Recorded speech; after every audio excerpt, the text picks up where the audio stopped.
You know what, guys? I have had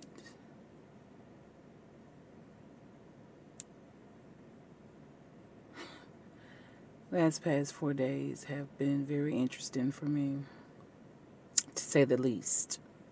Actually,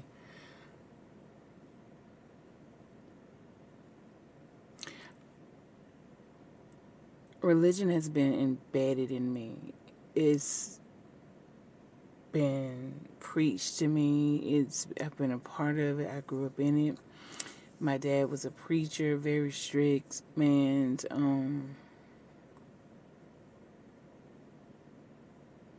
And what's happening to me now in this age of me being in my 40s is I'm having to literally unlearn some things, and I'm having to regurgitate some things, and I'm having to digest truth, receive truth in the way that I have processed, in the way that I have comprehend, in the way that I have received information when it comes down to God, when it comes down to Jesus, when it comes down to His Word, and what that looks like in me as an individual in this earth. And what I'm finding out in this age is it doesn't look like what I've been taught.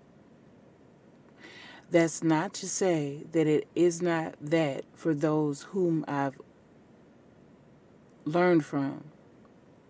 It's not to say that it's not that for those who have received it in such a way. But for me, it's bondage.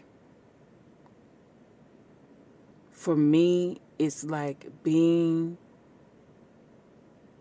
in a prison that I've created for myself because I didn't know that I was meant to live free. And when you think like that and you raise children up like that, they don't know boundaries or freedom, rather, outside of those boundaries that you've raised them up in. Because this has been your truth, only to find out in your 40s that it's really been bondage. The Bible says, who the Son has set free is truly free indeed.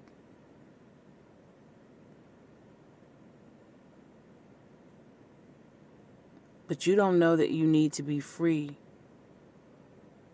because you have gotten comfortable in the bondage way of living. Well, these last past 4 days, and I just want to say probably years, that now I'm starting to believe that God has wanted to bring me out of it.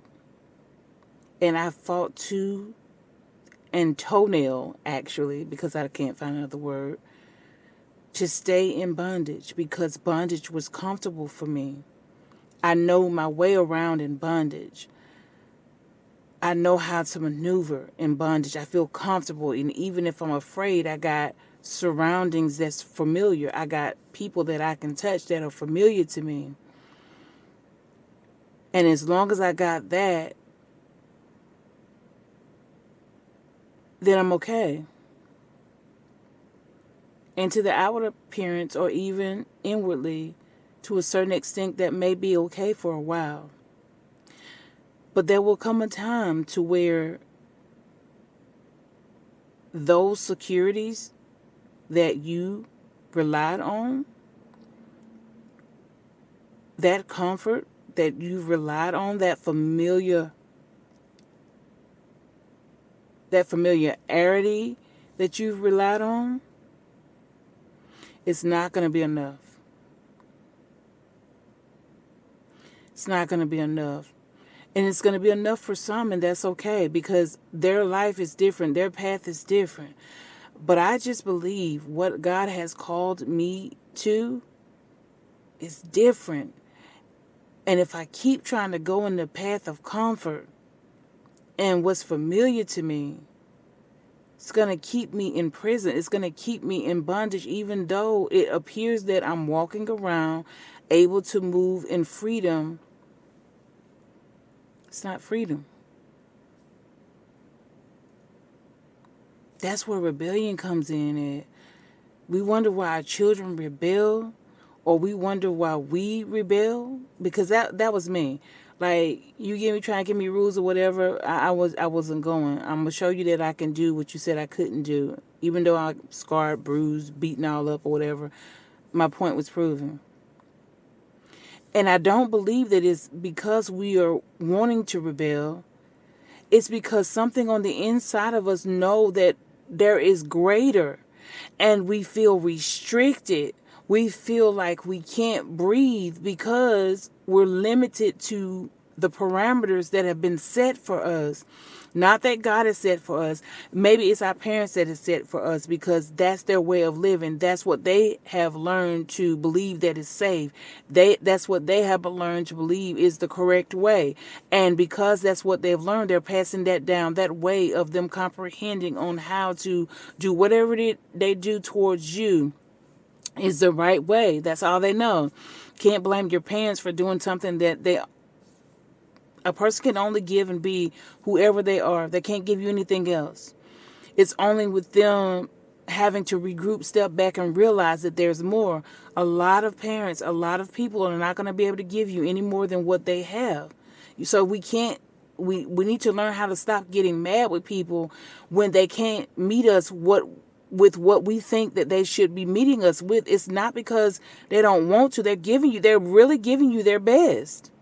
And we get upset because their best to us is not good enough. But to them, it's everything because they're giving you what they have.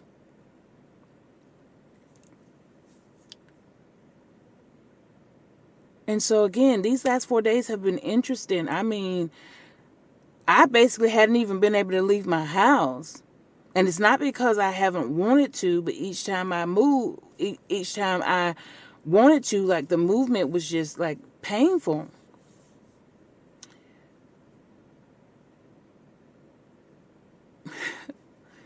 But you guys, I'm still going to say,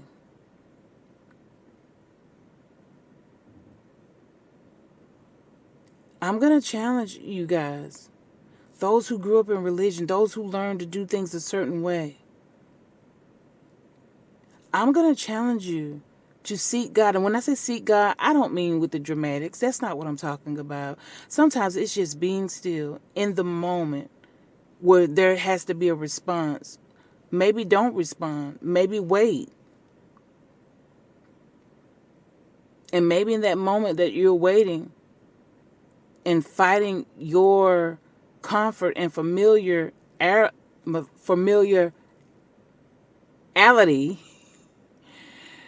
to respond or do in the way that you're used to, maybe God will speak to you, or maybe your heart will be convicted to do something different that will change the entire trajectory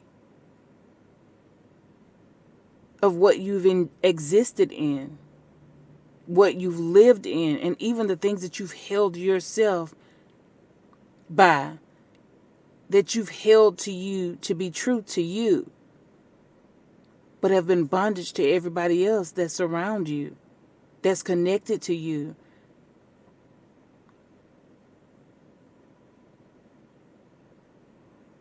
You've never been free before, honestly. What do you have to lose?